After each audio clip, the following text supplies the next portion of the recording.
Nós estamos falando naquele finalzinho do livro da carta de Paulo aos Tessalonicenses, 1 Tessalonicenses 5, lá no finalzinho. E falamos sobre alegrai-vos sempre, orai sem cessar. E hoje queremos falar 1 Tessalonicenses 5,19. Não apagueis o Espírito. É exatamente esse o nosso assunto. Quando a gente se converte, uma das coisas mais lindas que nos acontece é que o Espírito Santo nos é dado. E a palavra de Deus diz que depois que nós ouvimos a palavra da verdade, isso está em Efésios 1, versículo 13, diz assim: depois que nós ouvimos a palavra de verdade, o evangelho da nossa salvação, tendo crido nesse evangelho, nós somos selados com o Espírito Santo da promessa. Então, quando você aceita o evangelho, no dia em que você abre o seu coração para Jesus, nesse dia, o Espírito Santo entra na sua vida. Você permitiu que o Espírito Santo viesse, abriu o seu coração para que ele penetrasse na sua vida. É que a fé cristã não começa por causa da nossa concordância com temas das Escrituras. Não começa porque você crê que a Bíblia é a palavra de Deus. Não começa porque você crê na igreja local e visível. Mas a fé cristã começa no dia em que você abre o seu coração e deixa Jesus entrar na sua vida. Estou falando do óbvio ululante. Por isso que Jesus envia uma carta à igreja de Laodiceia e diz assim: eis que estou à porta e bato, se alguém ouvir a minha voz e abrir a porta, eu entrarei. E quem está à porta está do lado de fora. Quem está batendo está do lado de fora. Então, nós não somos cristãos porque nascemos num lar cristão, não vem do ventre da nossa mãe. Não somos cristãos porque frequentamos igreja. Nós somos cristãos quando ouvimos a voz de Cristo e abrimos a porta do nosso coração, que só tem tranca por dentro, e deixamos Jesus entrar. E quando isso acontece, uma coisa muito bonita vem para o nosso coração. O Espírito Santo passa a habitar em nós. E a partir desse momento nós somos do Espírito Santo. Nós somos a habitação de Jesus em nós, a habitação do Espírito Santo. E então, eu quero realçar isso, irmãos, porque isso aqui é fundamental, né? Porque nós temos gente que acha que a ideia do batismo do Espírito Santo é só quando você tem manifestações sobrenaturais na sua vida. Mas o batismo com o Espírito Santo, é a expressão que aparece na Bíblia, ele se dá no momento em que você crê. As manifestações do Espírito Santo, elas virão como consequência da plenitude do enchimento, e muitas vezes se dão no próprio ato da conversão, mas é também uma experiência muito bonita. Dito isso, irmãos, tá? Que o Espírito Santo habita em nós, crentes, tá? E é por isso que o apóstolo Paulo, escrevendo aos crentes em Corinto 3 e 6, ele diz que nós somos templos do Espírito Santo. E onde é que o Espírito Santo habita?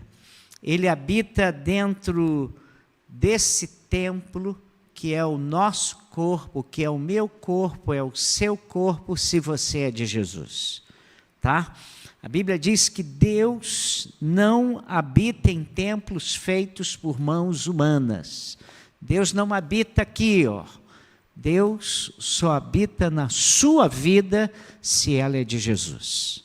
Dito isso, esse é o ponto de partida para o que eu quero falar sobre hoje, né? Então, quando nós aceitamos a palavra da verdade, o evangelho da nossa salvação, recebemos Jesus no nosso coração, nesse dia o Espírito Santo passa a morar em nós. Bom, mas agora, meus irmãos, depois que nós recebemos o Espírito Santo, existem algumas atitudes que nós podemos tomar que vão ser positivas ou negativas. E esse texto que eu acabei de falar aqui, ele está falando de alguma atitude negativa que nós podemos tomar em nossa vida. Nós podemos apagar o Espírito Santo. Aliás, o saudoso Dr. Russell Shedd, ele preferia a tradução seguinte: abafar o Espírito Santo, não apagar. Né? Apagar parece que a gente vai extinguir o Espírito Santo, não é nada disso. Né? A ideia é abafar. Né? Então, quando você tem Cristo, quem crê tem vida eterna. E vou dizer uma coisa muito simples: a vida eterna é eterna. Tá?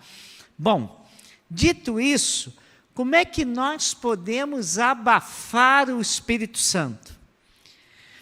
O Espírito Santo nos dá algumas ordens, determinadas ordens. Ele nos orienta a irmos em determinadas direções, mas nós somos sempre muito autocentrados. Muitas vezes somos voltados para a autonomia do nosso eu. E o que acontece? Nós ouvimos o Espírito Santo falando a nós, ele vai falando ao nosso coração, e algumas vezes nós vamos abafando essa mensagem do Espírito Santo para o nosso coração. O Espírito Santo vem para nos educar e nós resistimos. Ele vem para nos orientar e nós abafamos. Vou dar alguns exemplos bíblicos, e esses exemplos bíblicos podem nos ajudar. O primeiro exemplo que eu vou dar é de Caim. É impressionante o relato bíblico em Gênesis 4, quando Caim e Abel oferecem culto ao Senhor. E aí diz a Bíblia que Caim faz um sacrifício a Deus, e aquilo não vinha do coração de Caim. Então, em Gênesis 4, Deus vem para conversar com Caim, porque Deus não aceitou aquele culto. E Deus disse assim: Caim, eu vou orientá-lo, porque a atitude do seu coração não está sendo boa e por isso não aceitei seu culto. Se você proceder bem, é certo que eu vou aceitar o seu culto. Mas se você proceder mal, o pecado está aí à porta e o desejo do seu pecado vai contra você. E eu acho impressionante, a gente vai a Gênesis 4, e o impressionante é o cuidado de Deus com Caim, em vir ao coração de Caim para mostrar os equívocos da alma dele, para tratar a sua alma. O amor de Deus está totalmente expresso nessa sua disposição de cuidar de Caim. E Deus, volta e meia, faz isso com a gente. E o que acontece com Caim? Deus vai, conversa com ele, mas quando ele termina de ouvir a voz de Deus, a Bíblia diz que ele se encontra com seu irmão Abel e diz: vamos ao campo. E Deus tinha dito para ele: rapaz, o desejo do seu pecado vai contra você. Ou seja, você não fica alimentando no seu coração desejo de pecar, não. Porque isso não vai ser bom para você, Caim. E ali ele leva seu irmão para o campo e assassina brutalmente o seu próprio irmão. Ele ouviu Deus falando, porque Deus tinha acabado de falar com ele, Deus tinha acabado de alertá-lo, mas ele abafou a voz de Deus, aquilo que ele ouviu de Deus no seu coração, e matou o seu irmão. Você está entendendo? Vou dar outro exemplo bíblico. Jonas, o profeta. Ele é um exemplo típico dessa experiência que estou mencionando. Deus enviou Jonas para pregar, mas ele não quer pregar. Ele quer fazer aquilo que lhe der na telha, aquilo que está lhe dando na telha. Pelo menos ele não quer pregar aos habitantes de Nínive, que eram inimigos do povo de Israel. E então ele acha que está fazendo um grande serviço ao seu povo, não pregando lá em Nínive. Ele não quer ser profeta, pelo menos para os ninivitas. Quando ele foge, a coisa não se dá bem. Os irmãos conhecem a história do peixe, isso tudo. Ele se arrepende lá, ele diz que se Deus poupá-lo, ele vai pregar. Aí ele vai lá pregar, e prega de má vontade, né? E há uma grande conversão, o povo se arrepende, e em vez dele ficar alegre, ele fica triste, porque todo mundo se converteu. Irmãos, Jonas é um profeta esquisito, irmãos, porque é o profeta que não gosta de conversões, né? E aí ele fica profundamente irado porque o povo se converteu. E aí o texto diz também que Deus vem conversar com Jonas. Já estou no capítulo 4, irmãos. E ele está irado, vou usar uma outra expressão mais evangélica, evangeliquez, ele está na carne. Né? Está na carne. E aí Deus chega para ele e faz duas perguntas para ele, que são as mesmas, duas vezes. Jonas, é razoável essa tua ira? Isso está no capítulo 4 e no capítulo 4, versículo 9. Jonas, é razoável essa tua ira? Você está irado, cara, porque o povo se arrependeu e se converteu? Esse jeito de você agir tem alguma razão justa? E aí Jonas, cheio de razão, diz para Deus o seguinte: é razoável sim essa minha ira até a morte. Em outras palavras, estou cheio de razão. Meus queridos irmãos, como muitas vezes nós estamos cheios de razões com os pecados da gente, com os nossos pecados. Estamos cheios de pecados, estamos afrontando Deus e estamos achando que estamos com razão.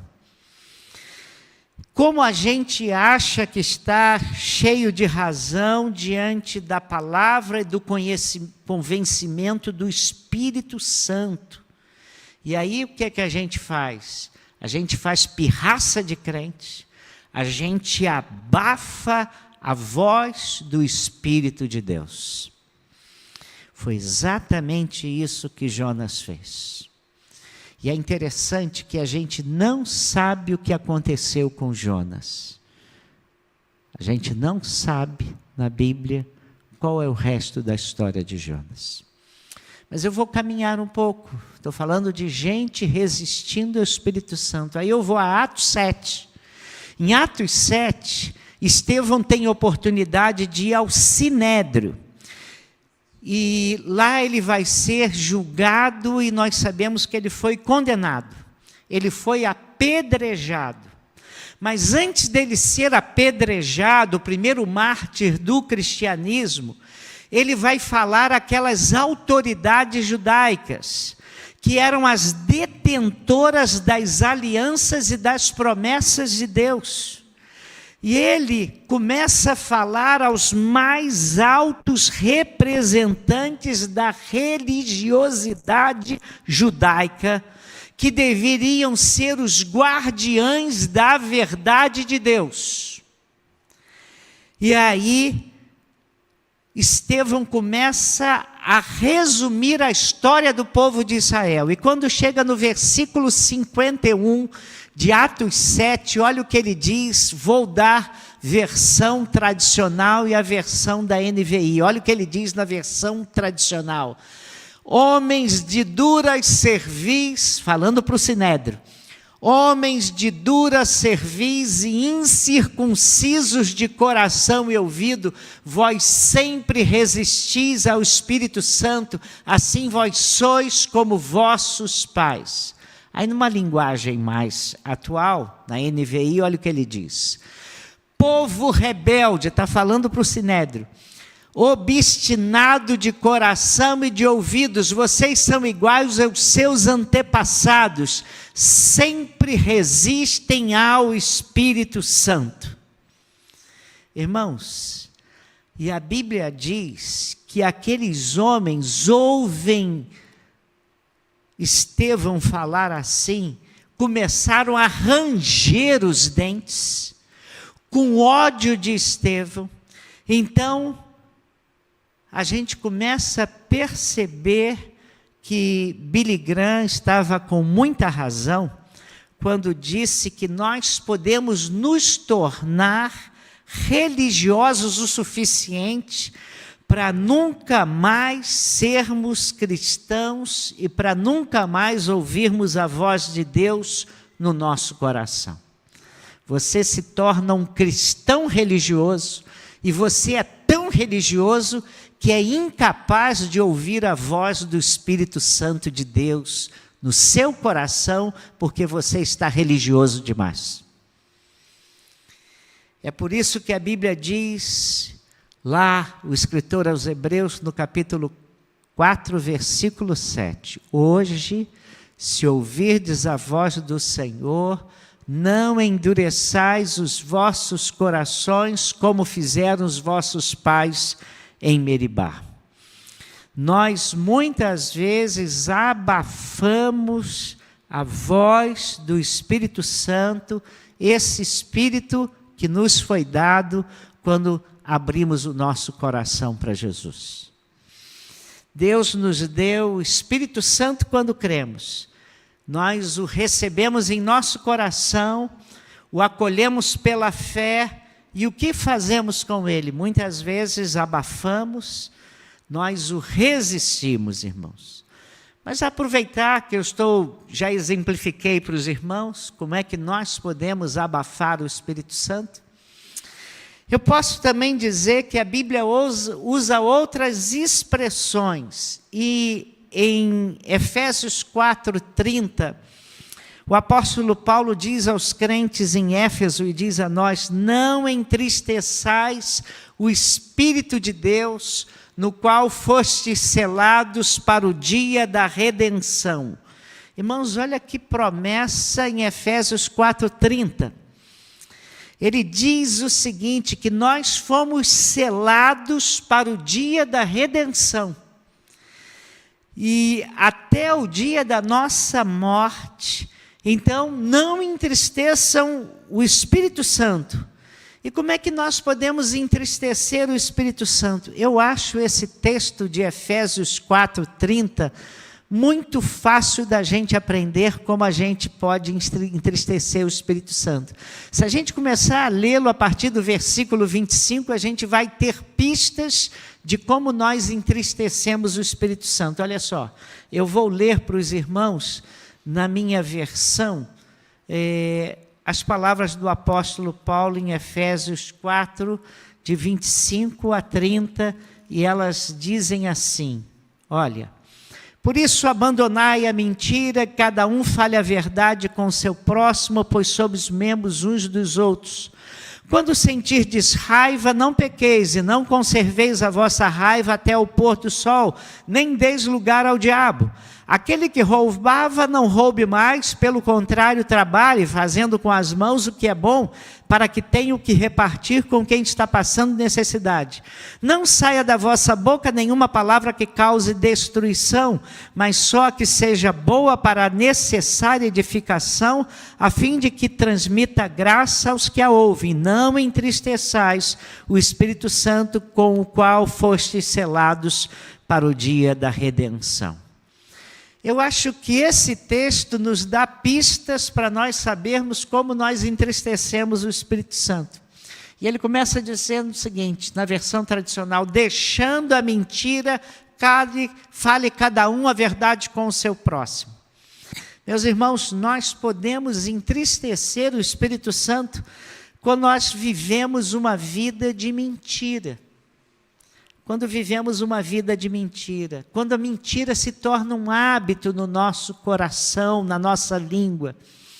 Aí eu me lembro da minha mocitude, irmãos, porque agora tão velho que estou, já não é juventude nem mocidade, é mocitude. E eu me lembro que eu tinha um amigo chamado Carlos Karatê. E era um colega da minha adolescência que era muito mentiroso. Era o sujeito mais mentiroso da nossa comunidade. Então, quando a gente queria aumentar uma história, a gente começava dizendo assim: olha, eu vou contar uma coisa para vocês, estava eu e o Carlos Karatê, a minha testemunha. Todo mundo já sabia que vinha mentira, porque eu citava o Carlos Karatê. E então, porque a mentira era a identidade do Carlos Karatê. Ele era a mentira. Se ele começasse a falar, a gente sabia que era mentira. E ele mentia tanto que não sabia mais o que era verdade e o que era fantasia da sua mente. E ele fazia uma confusão tremenda na cabeça dele, a gente já não sabia o que era realidade, não sabia o que era mentira, porque para ele era tudo a mesma coisa. Ele era a própria mentira. Você quer entristecer o Espírito Santo? Começa a falar mentiras. Aí ele vai para o versículo 26 e diz assim: irai-vos e não pequeis, não se ponha o sol sobre a vossa ira. Outra maneira de nós entristecermos o Espírito Santo é quando nossa ira é alimentada no coração. E aí o perdão que nós precisamos liberar, nós não conseguimos liberá-lo. E essas coisas entristecem tremendamente o nosso Deus e entristecem o Espírito Santo. Você quer entristecer o Espírito Santo? O versículo 27 diz assim: não deis, nem deis lugar ao diabo. É quando você abre brechas na sua vida, no seu coração, para que Satanás atue na sua vida. Quer entristecer o Espírito Santo? Versículo 28, aquele que furtava, na minha versão, aquele que roubava, não roube mais, não furte mais, antes trabalhe, fazendo com as próprias mãos o que é bom, para que tenha com que acudir ao necessitado. Você não trabalha, ele é a pessoa que não trabalha só para si, mas passa a trabalhar para abençoar os outros. Quando você faz isso, você é bênção. Versículo 29. Não saia da vossa boca nenhuma palavra torpe. A minha versão é um pouco diferente. Não saia da vossa boca nenhuma palavra que cause destruição. Paige Kelly, na Russell Chat, diz que a palavra original significa peixe podre. Não saia da sua boca peixe podre. É isso que ele fala. E aí ele fala que o bafo é tão perigoso que quase mata o próximo, né? Então, palavra torpe. E ele diz, sim, unicamente a que for boa para edificação, conforme a necessidade, e assim transmita graça aos que o ouvem, tá? E aí, no final, ele termina essa série de orientações dizendo, e não entristeçais o Espírito de Deus, no qual fostes selados para o dia da redenção.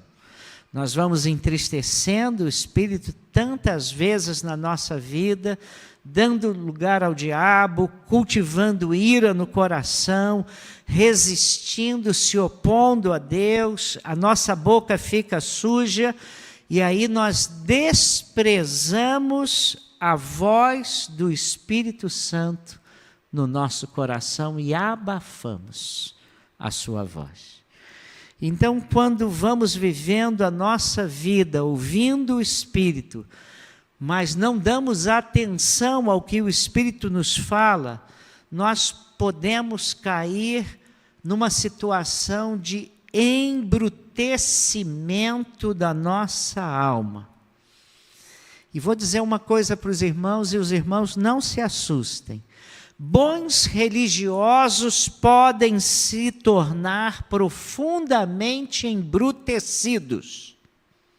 É você que vem à igreja, que você canta, você lê conosco os textos bíblicos, mas o Espírito Santo não consegue mais falar ao seu coração, não consegue mais convencê-lo dos seus pecados, não consegue agir como ele quer agir. Ele fica triste com você porque você está abafando a voz do Espírito. Tá? Irmãos, em Marcos 3, há um relato de uma experiência que sempre quando eu a leio, aquilo me assusta. É um texto que, em certo sentido, sempre me atrai. Acho que eu já preguei aqui nessa igreja, já preguei umas 12, 13 vezes esse texto. É um dos textos que eu mais preguei aqui nessa igreja. Marcos 3, Jesus num sábado vai à sinagoga, e eu gosto porque o texto começa assim, outra vez Jesus entrou numa sinagoga. E eu gosto de outra vez porque outra vez fala de hábito, frequência, né? E aí Jesus num sábado entra na sinagoga, e quando ele chega lá naquele sábado, ele vê um homem com uma das mãos ressequida, mirrada, diz outra versão. E a Bíblia diz que entraram também outros homens religiosos naquele dia na sinagoga, e entraram para ver se Jesus faria milagres naquele sábado. E os homens entraram lá com um único objetivo. Eles não queriam adorar a Deus, eles não queriam aprender da palavra, eles não queriam louvar a Deus, eles queriam saber se Jesus faria milagre naquele sábado para acusá-lo. E olha que coisa terrível, é a pessoa que vai para a igreja tentar descobrir se há alguma coisa errada para acusar alguém. E diz a Bíblia que Jesus, vendo o que estava no coração desses homens, perguntou aos participantes daquele culto lá na sinagoga, é lícito, é legal, porque eram homens ligados à lei de Moisés, fanáticos pela lei de Moisés, e eu gosto muito do que Jesus pergunta. Jesus diz assim, é legal, é lícito curar um homem num sábado, fazer o bem? E há versões que ele diz assim, fazer o bem ou fazer o mal? O que é lícito num sábado? E eles ficaram em silêncio, todo mundo ficou em silêncio. Jesus então pegou aquele homem e disse assim, venha para o meio. E aquele homem veio para o meio. E Jesus curou aquele homem. E a Bíblia diz que a reação daqueles homens trouxe duas coisas ao coração de Jesus. A Bíblia diz que Jesus ficou indignado e conduído com a dureza do coração daqueles homens. Irmãos, Jesus ficou com uma raiva santa, tá?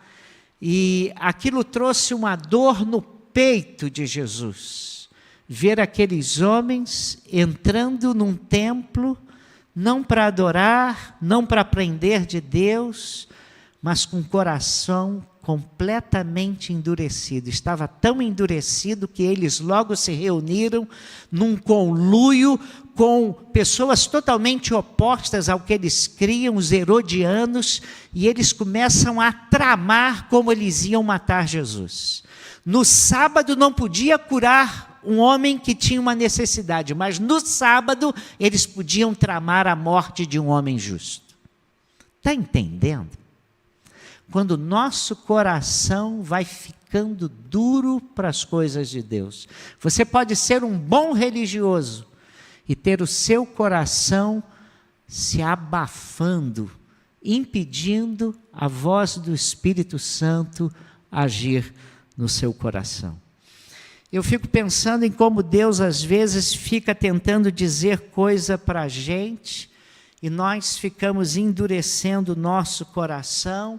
E aí nós apagamos o Espírito, nós abafamos a voz do Espírito Santo em nós. E aí nós nos tornamos religiosos, mas embrutecidos. Falta em nosso coração alguma coisa que nos move em direção à santidade. E aí nós começamos a pecar e achamos que isso não faz diferença nenhuma. E aí começamos a viver uma prática de vida contrária, totalmente contrária àquilo que Deus tem para nós, aquilo que Deus quer fazer na nossa vida. E nós não nos damos conta dos riscos de tudo isso para a nossa alma. E nós vamos abafando o Espírito Santo, e esse Espírito que está aqui dentro de nós, que está na sua vida, se você é de Jesus. Agora, outra atitude que nós podemos ter aqui está em Efésios também, quando Paulo, em Efésios 5,18, ele diz: não vos embriagueis com vinho no qual há dissolução, mas enchei-vos do Espírito. Tá? Então, não encha a cara, mas encha-se do Espírito. E há muita gente que, em vez de se encher do Espírito, se enche de vinho, se enche de bebidas. E esse texto é muito interessante, porque Paulo diz assim, é um imperativo, é uma ordem, é um mandamento. Deus está dizendo que nós precisamos ser cheios do Espírito. Mas, ao mesmo tempo, no texto original, há uma coisa aqui que não existe na língua portuguesa. É um imperativo passivo que diz assim, é uma ordem como se Deus dissesse assim para nós: enchei-vos do Espírito, deixando-vos encher do Espírito. É exatamente isso. Enchei-vos do Espírito, deixando-vos encher do Espírito. É preciso que haja essa mobilização da minha alma em querer se encher do Espírito para que Ele me encha. Então é preciso que o seu coração queira ser cheio para que Ele encha você. Mas ao mesmo tempo é a disposição da minha alma para que o Espírito Santo trabalhe em mim no que for necessário,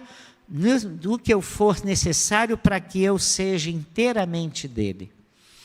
Então nós nos enchemos do Espírito, deixando o Espírito Santo trabalhar naquelas áreas que precisam ser trabalhadas em nós, para que Ele nos leve a ser aquilo que Deus quer que nós sejamos.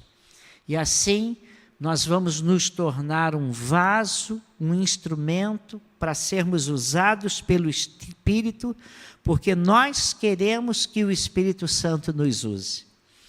Nós queremos ser trabalhados pelo Espírito Santo, então nós deixamos que o Espírito Santo trabalhe em nós, e não resistimos ao Espírito, não abafamos a sua voz. E assim nós nos rendemos, reconhecemos o poder, a necessidade do Espírito, e rendendo ao Espírito Santo, Ele nos enche, né? Então, isso tem que ser uma atitude diária na nossa vida. É uma atitude constante, é um desafio constante. Se você ler esse texto ontem, leu esse texto ontem, o texto lhe disse assim: enchei-vos do Espírito. Se leu hoje, o texto está dizendo: enchei-vos do Espírito. E se você vier a lê-lo amanhã, ele vai dizer: enchei-vos do Espírito hoje também. E nós estamos lendo hoje, a ordem é enchei-vos do Espírito. É constante, é uma disposição sempre contínua, deixando o Espírito nos encher. Então nós somos chamados a viver essa vida no Espírito. E como é que o Espírito Santo floresce em nós? Irmãos, como é que o Espírito Santo vai agir em nós se nós deixarmos Ele encher? Em primeiro lugar, Ele vai florescer em nós quando nós temos consciência de que nós podemos entristecê-lo. E não fique impressionado, se hoje o Espírito Santo lhe convencer de que você o tem entristecido. E seria muito bom se nós fôssemos convencidos pelo Espírito Santo, porque isso ia gerar um arrependimento em nós e nos traria para mais perto dele. Em segundo lugar, nós deixamos o Espírito Santo florescer em nós quando confessamos os nossos pecados. Quando nos arrependemos, confessamos os nossos pecados e demonstramos a nossa vulnerabilidade, a nossa fraqueza diante de Deus, para que sejamos transformados. E então isso é importante que aconteça em nós. Arrependimento é uma obra do Espírito dentro de nós.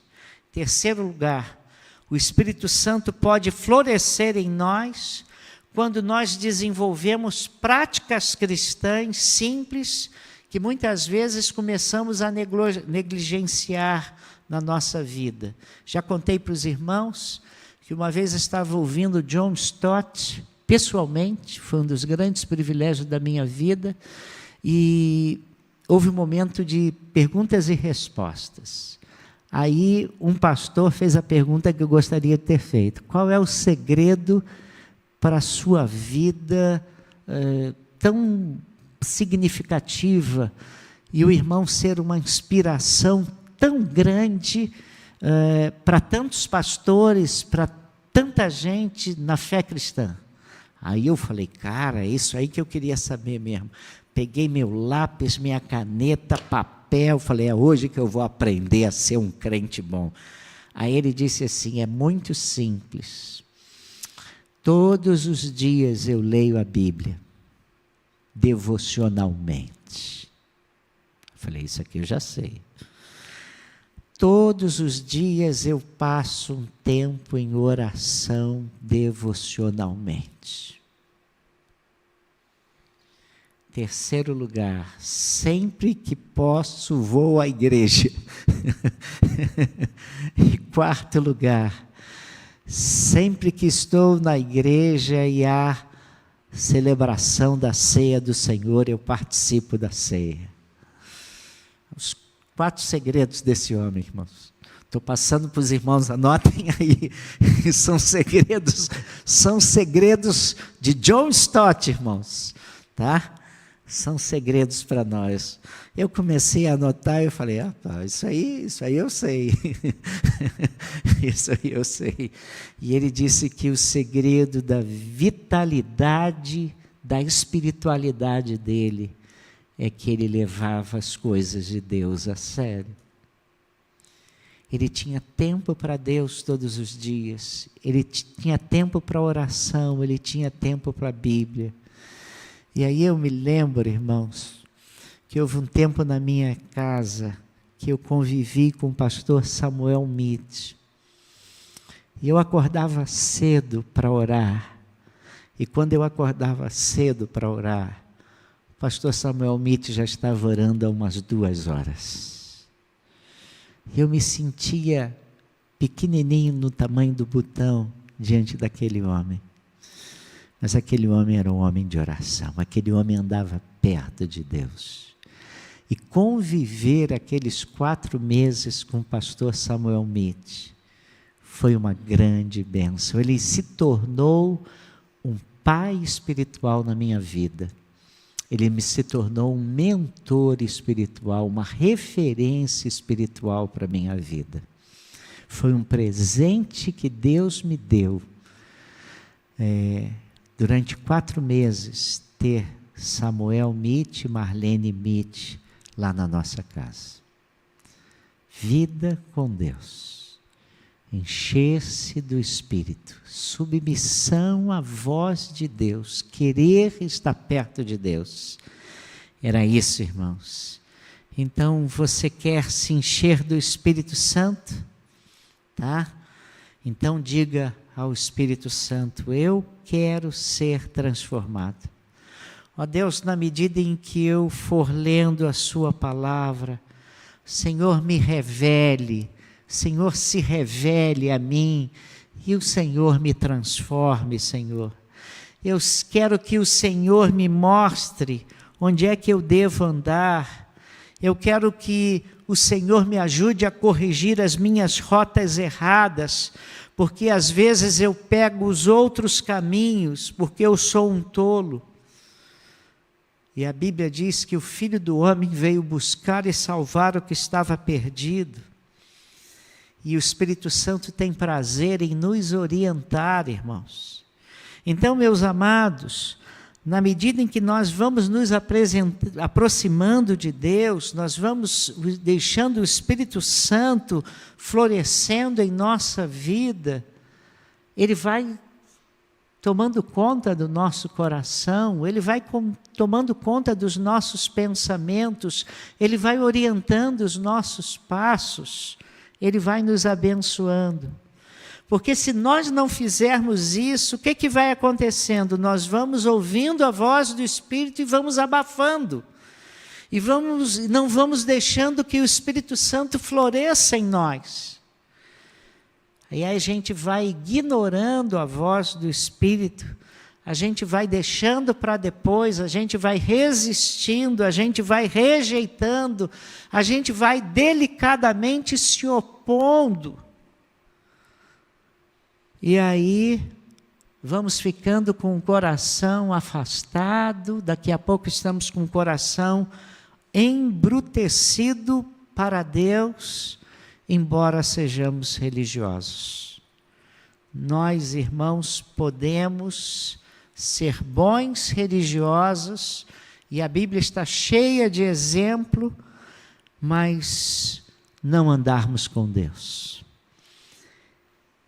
Nós precisamos que Deus cuide do nosso coração, mas para que Ele cuide do nosso coração, nós precisamos nos aproximar de Jesus, dizendo: Deus, que eu seja também transformado, vê se há em mim algum caminho mau e guia-me pelo caminho da verdade. É por isso que essa exortação de hoje, sendo tão simples, irmãos, tão pequena, diz: não apagueis o Espírito. Não apague o Espírito Santo, não resista ao Espírito Santo, não abafe o Espírito Santo, não entristeça o Espírito Santo, não minta ao Espírito Santo, como fizeram Ananias e Safira. Então, aproxime-se do Espírito para que Ele ilumine você, trabalhe na sua vida, para que Deus nos abençoe. E a maior bênção que nós temos não são dádivas. Fruto do Espírito vai vir, com certeza vai vir, mas a maior bênção é a própria presença de Deus pertinho de nós. Chegai-vos a Deus e Ele se chegará a vós. Irmãos, não apagueis, não abafeis o Espírito Santo. Vamos orar? Vamos, baixa a sua cabeça aí. Talvez você pudesse dizer para Deus: Deus, eu quero me tornar mais sensível à tua voz. Talvez você possa dizer para Deus: Deus, eu preciso aprender mais de ti. Eu quero que tu tenhas liberdade plena para agir no meu coração, para agires no meu coração, ó Deus. Ó Pai, é o teu povo aqui lavado pelo sangue do Cordeiro. É o teu povo comprado por esse sangue precioso.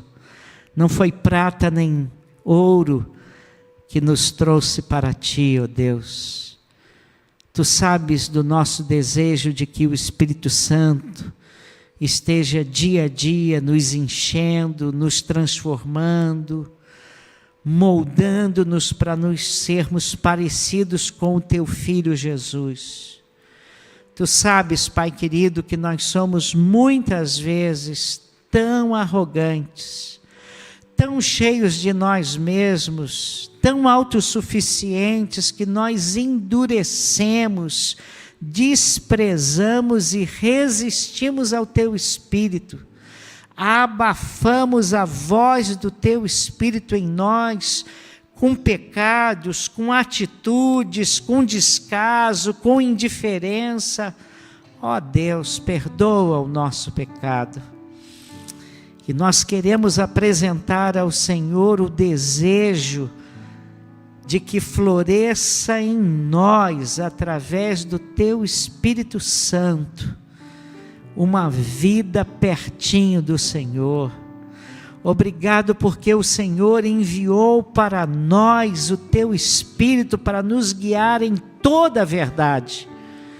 E nós te pedimos, ó Deus, que Ele faça uma obra santa e poderosa no nosso coração, para a glória do teu nome, para a bênção da nossa vida, para testemunho da nossa fé, para que sermos usados para a glória do Senhor, para que o Evangelho de Jesus Cristo progrida, para que as pessoas conheçam, vejam que nós somos teus. Faça isso, Senhor. Tem misericórdia de nós, pecadores. Oramos pedindo essas bênçãos, em nome de Jesus. Amém.